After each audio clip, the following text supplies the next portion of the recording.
नमस्कार, जीएस केंद्र में आपका स्वागत है। हम लोग बिहार पुलिस के लिए संभावित प्रश्नों को देख रहे थे। 6 सेट को हम लोग देख चुके हैं। आज 7वें सेट को हम लोग देखेंगे और मैंने पहले भी कहा था कि आप कॉपी लेकर बैठेंगे और जो प्रश्न आ रहे हैं आपको वो तो ठीक है, जो आपके लिए नए प्रश्न हो उन्हें आप नोट कर लेंगे। एक एक करके हम लोग सभी प्रश्नों को देखेंगे।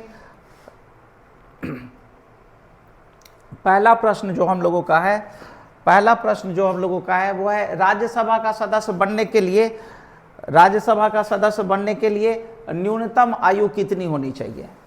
राज्यसभा का सदस्य बनने के लिए न्यूनतम आयु 30 वर्ष होनी चाहिए और राज्यसभा को ही ये उच्च सदन भी कहा गया है। यह अस्थाई सदन भी होता है, इसे भंग नहीं किया जा सकता। और इसके सदस्यों के कार्यकाल की बात करें तो इनके सदस्यों का कार्यकाल 6 वर्षों का होता है। ठीक है, तो राज्यसभा के सदस्य बनने के लिए न्यूनतम आयु 30 वर्ष। अगले क्वेश्चन की तरफ आते हैं हम लोग।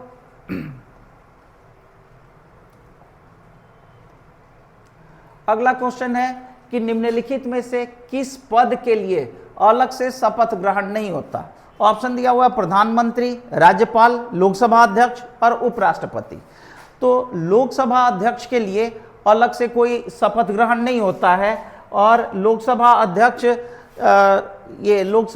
के लिए अलग से शपथ नहीं ग्रहण होता है और ये लोकसभा के सदस्य के रूप में ही शपथ ग्रहण करते हैं। लोकसभा अध्यक्ष अनुच्छेद 93 में दिया हुआ है। अगले क्वेश्चन की तरफ आते हैं हम लोग। अगला क्वेश्चन हम लोगों का है विष्णुपद मंदिर बिहार के किस जिले में है। और ये विष्णुपद मंदिर की हम लोग बात करें तो ये बिहार के गया में है।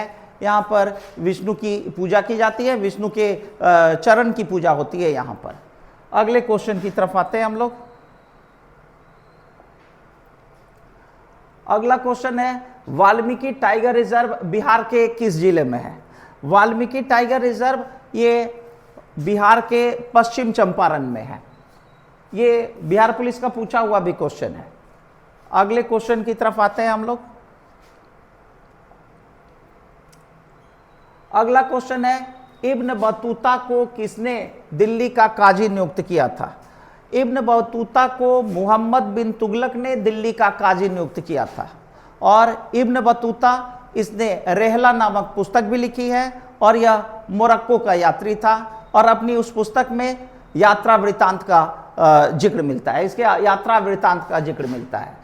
तो इब्न बतूता को मोहम्मद बिन तुगलक ने अपना काजी नियुक्त किया था। अगला क्वेश्चन है कौन विटामिन घाव भरने में मदद करता है। घाव भरने में जो विटामिन मदद करता है उस विटामिन का नाम है विटामिन सी। विटामिन सी के रासायनिक नाम की हम लोग बात करें तो एस्कॉर्बिक एसिड होता है। और ये विटामिन सी की अगर कमी हो जाए तो इम्यून सिस्टम भी थोड़ा कमजोर होता है। और विटामिन ए रेटिनॉल और इससे रतौंधी होगा। विटामिन B2 इसको राइबोफ्लोविन कहते हैं और ये इससे ये मुंह के किनारे ये फिशर डेवलप हो जाते हैं या फिर मुंह में छाले हो जाते हैं। और विटामिन सी तो अभी हम लोग पढ़े कि एस्कॉर्बिक एसिड है, घाव भरने में इस्तेमाल होता है, ये प्रयोग में लाया जाता है।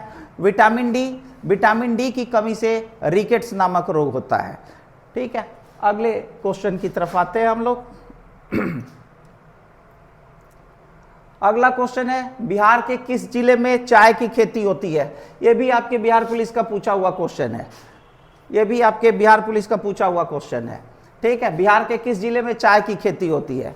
तो बिहार के किशनगंज में चाय की खेती होती है। अगले क्वेश्चन की तरफ आते हैं हम लोग।